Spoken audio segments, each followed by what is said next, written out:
Mga kada, ang stroke po ay isang medical condition na hindi gugustuhing mangyari ng kahit sino dahil hindi lang ang taong na-stroke ang nahihirapan kundi pati rin ang kanyang mga mahal sa buhay. Pero hindi ibig sabihin nun ay basta na lang nating tatanggapin ang sitwasyon at susuko sa laban. Ito po ang nangyari sa isang health worker na biglang na-stroke. Hindi po siya sumuko sa kanyang kinahinatnan at sa tulong po ng kanyang pamilya ay nagawa niyang lumaban hanggang tuluyang makarecover sa stroke. Sabay-sabay po nating panoorin ang kanyang nakaka-inspire na kwento dito po sa Pinoy Inspiring Amazing Stories. Let's watch this.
Kunyari, ito na yung vlog natin. Hi guys! Welcome to my vlog. Welcome to our vlog. Anong update mo sa kanila? Papasok na ako sa Tuesday. Oh! After 6 months na hindi pumapasok, papasok na din. Yay! Nakakakaba. Kinakabahan ako. Pero sabi, palagay ko na makakayanin ito. Yan ang ano. Yay! Please welcome to Kada Umaga Nanay Lilian Aranda and her daughter Ariana. Welcome to Kada Umaga po. Magandang umaga. Good morning Good po. morning. Good morning. Morning. Thank you for being here. Kamusta po kayo, Mami Lilian? Mabuti naman po. Aha, balita ko nga po nakabalik na kayo ng work. Opo. Oo, pagkatapos po ng 6 na buwan ng pagre-recover. Yes, Tama ma'am. po. 6 years. Every day po ang work ninyo ngayon? Monday Opo. to Friday? Monday to Saturday. Monday to Saturday? Hindi, Tuesday to Saturday. Tuesday to Saturday. Day off ko ng Monday. Kamusta po? Okay naman. Medyo hindi na katulad ng dati na ka-easy-easy. Ngayon talagang kailangan kong alalay. Okay. So, inaalalayan pa rin po kayo kahit papano? Hatid lang naman at saka sundo. Hatid at sundo. Yun po. Nino, si Arian ba? Minsan yung husband ko, minsan po yung anak ko. Kung sino available po. Oh, that's good. Ayun, inaano naman po nila ako. Sinusuportahan naman nila ako sa pagsundo at paghatid. Nice. Ayun. Pero ito po bang pagka-stroke ninyo, meron na po ba kayong nararamdaman prior to this? Meron na, pero parang hindi ko siya pinapansin eh. As in, wala lang, ganun lang. Kasi talagang malakas naman ako or ano, ganun. Yun. Hanggang sa isang araw, ano po ba yung mga pangyayari? Pwede po ba natin i-recount? Nung una po kasi is hilo lang, ganun. Hilo. Nahihilo. Pero pagkatapos nun, wala na. Pero itong inatake ako is talagang bigla siya eh. Kasi nakakain ako ng mga pagkain na bawal sa akin. Bawal talaga. Pinagbabawal na po ba yung mga yun before? Kasi high blood po ako. Meron na po Oo. kayong history of- yung ipon, at Oo. saka yung alimasag, yun. Tapos, Mahirap nga naman yung iwasan mo. tsaka yung inihaw na sobrahan ata. So, ano pong nangyari? As in, bumagsak na lang po kayo? Hindi. Naliligo kasi ako noon. Tapos nakaramdam ako na parang hindi rin ako nakainom ng gamot. Hindi ako uminom Meron ng na po kayong gamot talaga. blood pressure Meron na. maintenance? Oo, meron na po. Oo. Kaya lang, a night before, nakalimutan kong uminom. Okay. Hindi ako naiwanan ko sa loob ng kotse ang gamot ko. Oo. So, So, naliligo po kayo, tapos doon po kayo Nakaramdam, natake? sabi ko, hindi naman, may nakakaramdam ako na something wrong with my Body or your condition? condition. Tapos paglabas ko, after na makaano ko, sinabi ko sa anak ko na kunin niya ang gamot ko. Tapos kinuha naman niya, pero parang iba na talaga yung pakiramdam ko. Naging na siya, na hindi na siya okay. Tapos yun, nabigay naman niya sa akin ang gawat. Hindi ko alam kung nainom ko siya or kasi dire-diretso na yung ko na-stroke na ako. Ano po yung naramdaman ninyo? What does it feel like na ma-stroke po? Nahilo talaga ako. Hilo. Tapos parang wala na, ganun. Wala po yung paa ko, parang ganun, nag-iba yung... Hindi nyo po magalaw? Parang gano'n? Parang ganun. Tapos, yun, dire-diretso na. Alam ko, dinala na nila ako sa hospital. Oo. Pero conscious naman po kayo sa mga pangyayari? Nagkaroon din ako na parang na-unconscious ako nung mga time na yun. Hindi ko na alam yung nangyari. Nagising na lang ako is... Nasa hospital na po kayo? Oo, nagising na lang ako na nasa hospital na ako. Oo. Tapos, as in na blanco ang ko na hindi ko na alam kung anong nangyari sa akin. Yun. So, ano po yung, Arian, ano yung condition ni Mommy right after dinala niyo siya sa hospital? How many weeks siyang nanatili doon? Nung nasa ospital po, una na ICU po siya. Sa first day po, parang hindi siya nagbubukas ng mata. So, yung kinakausap namin yung doktor, anong nangyayari, pina-CT scan siya, chinek kung ano yung condition ng sa brain niya. Tapos din nalaman na pumutok po yung ugat niya. In the brain? Yes Oo. po. And Hemorrhagic stroke po yung nangyari. So, yung sa mismong top po nung ang nangyari po, kumalat. Kaya, nagiging siya, parang sleepy daw po siya. So, parang sabi, babantayan yung condition if lalala. Kasi if mas kakalat, baka hindi siya magising, baka magtuloy-tuloy yung tulog niya, ganyan.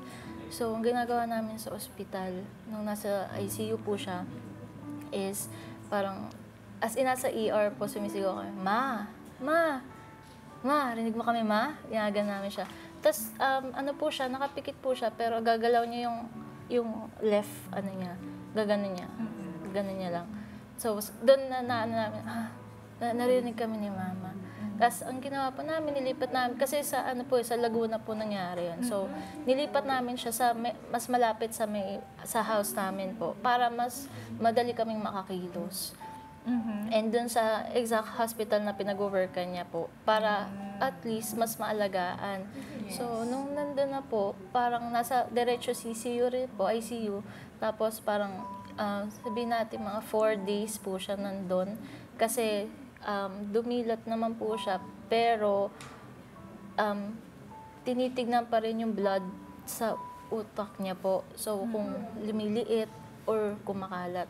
Tapos nung nalaman na parang lumiliit naman siya, nadadaan sa gamot. Ayun po, parang sabihin na mga 10 days po siyang nagstay sa hospital, ganyan. And then, pinauwi na rin, na-discharge na rin si Mami. Opo. Pero ano ang kalagayan ni Mami nung inuwi niyo siya from the hospital? Meron pong feeling yung right hand and foot niya, pero hindi niya pa at all, parang natataas niya ng konti, pero hindi pa super, like hindi niya kayang tumayo. Oo. Tapos, during dun po sa hospital, pag may mga bumibisita sa kanya, tinatanong, Mami Lil, kilala mo ako? Ginaganon po siya. May sinasabi siyang word, pero hindi yun yung name nung ano. Pero sa itsura niya, sa mukha niya, alam mo na alam niya. Kilala niya yung kausap niya. Pero iba yung nagre-register sa voice, sa bibig niya. So parang, Hindi niya ma-match yung name dun sa recognition, no? po, yun. Ganun po. Tapos parang, nung ayun po, na hindi siya nga makatayo, inunti-unti namin na parang, sige, unahin natin yung pagtayo. Since yung bunsong kapatid ko po is licensed PT po siya. Physical therapist yes siya. po. Opo. So, kayo na mismo ang nagpi-PT muna sa bahay? Opo, sa bahay po una. Doon muna para at least ma-practice So, na mobility siya. muna, pagtayo muna ni Mami. Ano pong...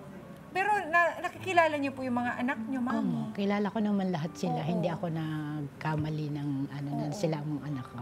Pero ano po yung pakiramdam na, di ba, you were so strong, tapos you were free to move bago po kayo na hospital, tapos pagbalik niyo po halos hindi kayo makatayo on your own.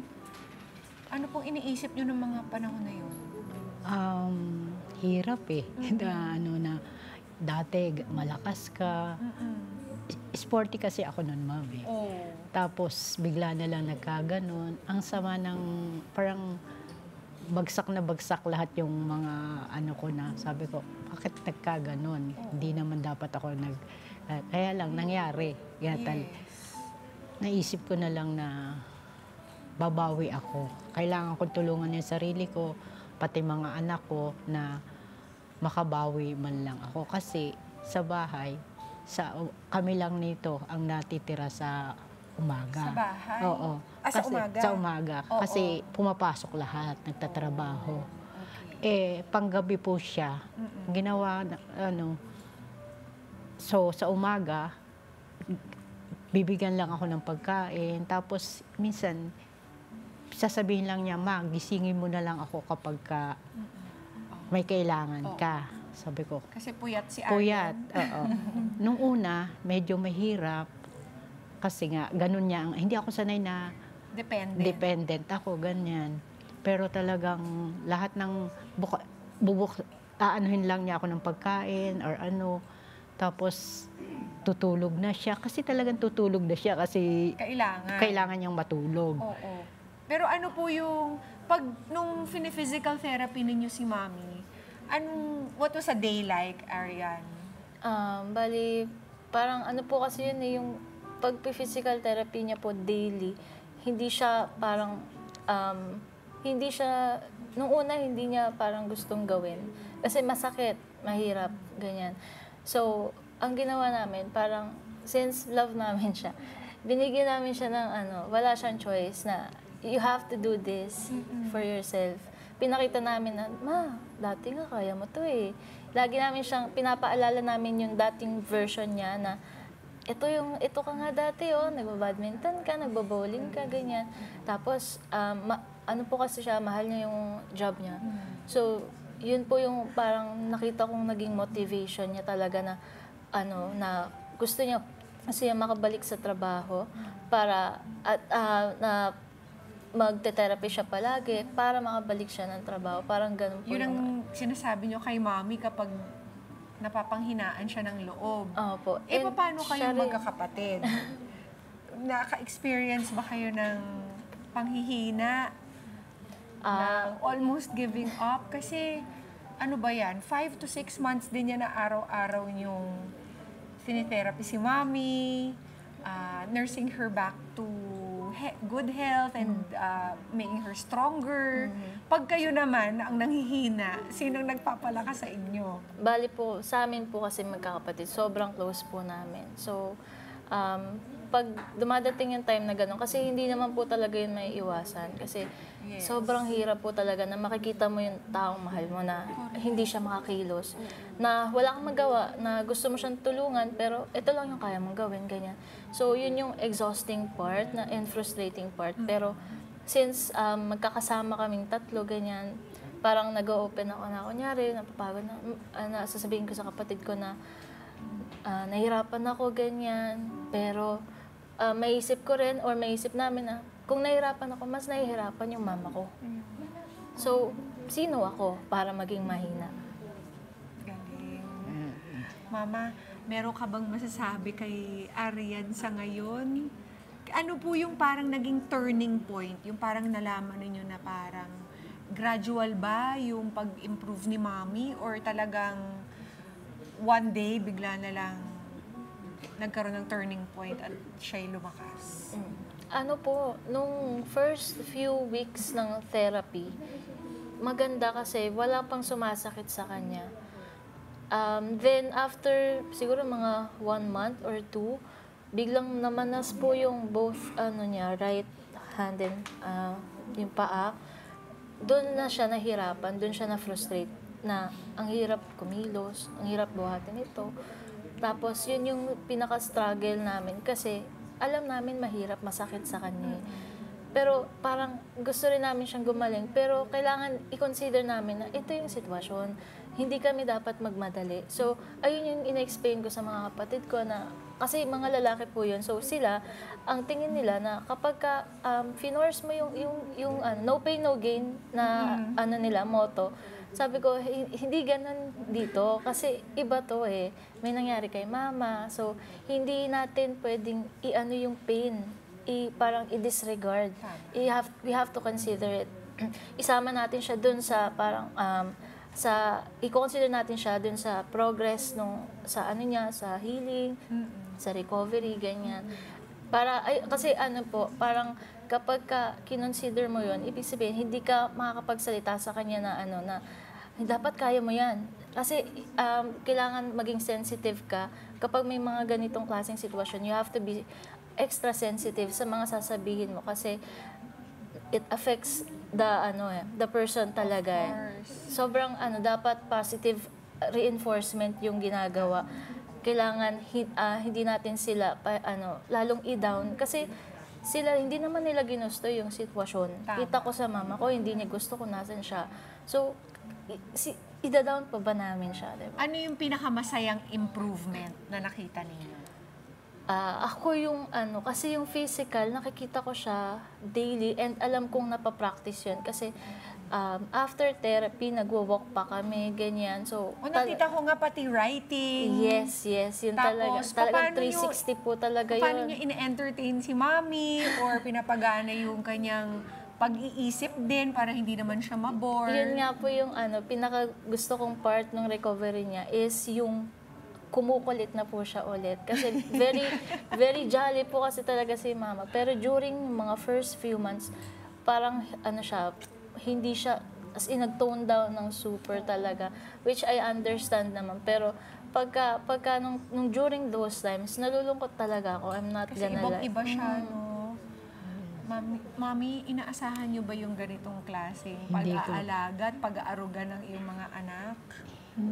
Nagulat lang ako at ganun pala nila ako kalab na masyado silang hindi na nila yung nila sa akin, pag-aalaga. Hanggang ngayon talagang ramdam ko na mahal nila ako bilang mother nila. Yes.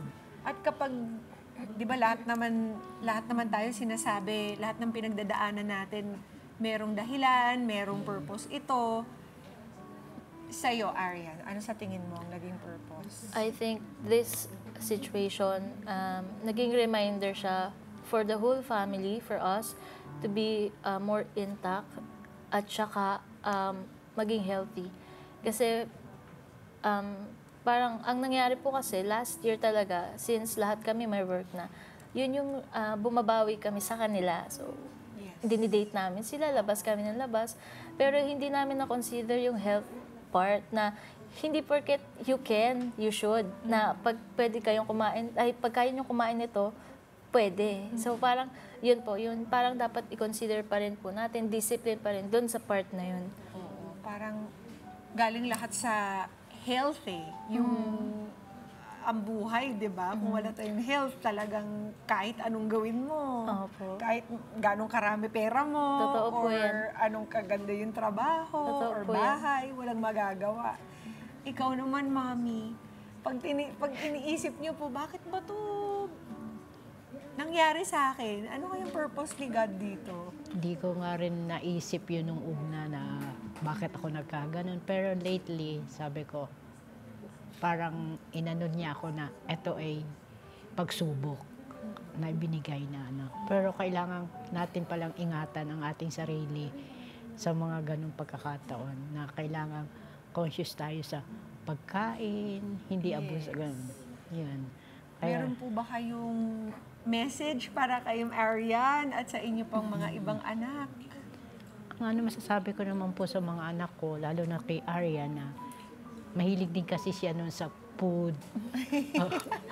I think lahat naman tayo, Mami. Masyadong pero at na anuhin mo rin yung iyong sarili sa pagkain, lalo na dahil ako, nakita mo naman na sa pagkain ako unang na disgrasya, gano'n.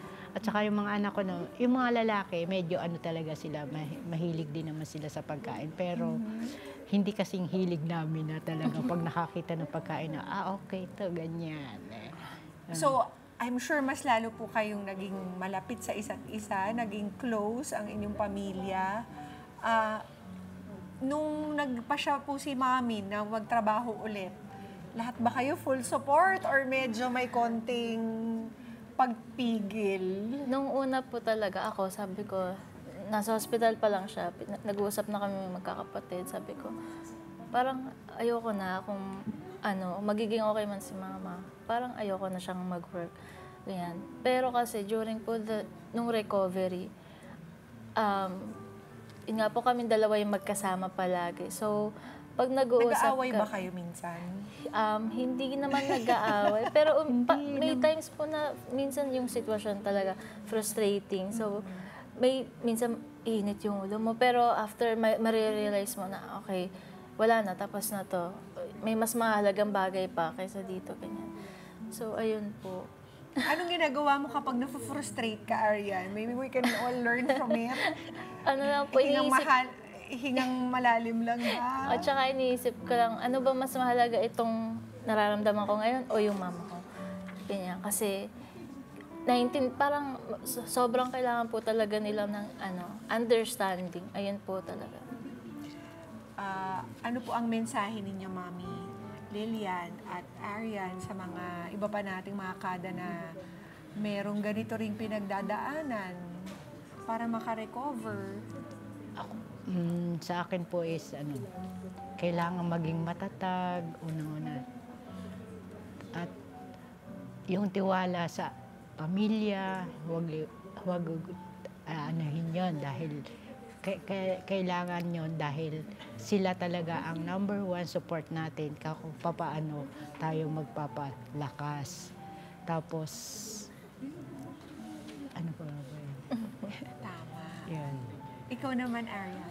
Sa akin po, sa mga relatives or family ng mga na-stroke, number one advice ko po, if nafe-feel nyo na-frustrate kayo, nahihirapan, ganyan, i-consider nyo rin po na mas doble yung nararamdaman po nung patient mismo.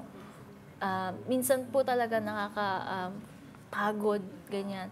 Pero konting pahinga lang magiging okay din. And huwag kakalimutan magdasal. Yun talaga po. Amen. Yun talaga. Oo. So, Mami, very strict ba sila sa'yo ngayon kapag ikaw ay kumakain? Marami ba?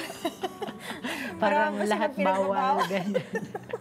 Kailangan, limit lang talaga. Oo. As in talagang hindi pa pwede na sumobra, kahit gano'n. Kasi Ano pong reaksyon ng mga katrabaho ninyo nung bumalik kayo sa work? natuwa naman po sila, pero iba sa katulad nung dati na talagang hyper ako, gano'n. Pero natuwa sila at nakabalik ako dahil hindi nila inaasahan na talagang akala nila hindi na ako babalik, gano'n. Pero pinilit ko pa rin naman bumalik dahil gusto ko talagang makapagtrabaho. Kasi nakakahina rin po yung walang ginagawa. Para po daddy ko, 81 years old na, ay pa rin mag-retire. Ang galing 80. Diba? Oh, ganun. Kaya isa po talagang blessing na meron po kayo mga anak na ganito, Mami Lilian. Maraming salamat po for sharing us your story. Ariana, anybody you want to say thank you to? Maraming salamat po sa lahat ng mga nagbigay ng tulong before and during the recovery period po. And ayun po, reminder po ito na kailangan nating unahin talaga yung health natin. God bless you both. Mami, hinay-hinay lang po sa work, Oo, ha? mabait naman po yung mga katrabaho ko at yung mga boss ko talaga namang supportive sila sa akin. At papasalamat din naman ako at yan, tinanggap pa rin nila ako. Isa kang inspirasyon, Ayun. Mami. Kaya talaga. At Ariana, naku, I'm sure ibabalik sa'yo ni God times 10 ang lahat ng mga kabutihan kayong magkakapatid because you chose to honor your mother and your father. Maraming salamat. Mga kada, ang success story ng road to recovery ni Nanay Lilian ay hindi lang po dahil sa sarili niyang kagustuhang bumuti ang kanyang kondisyon, dahil ang totoo, ang kanyang determinasyon na makabalik sa dati ay hindi para sa kanyang sarili, kundi para rin sa kanyang pamilya. Let's get together. Sunday 25. Sunday 25.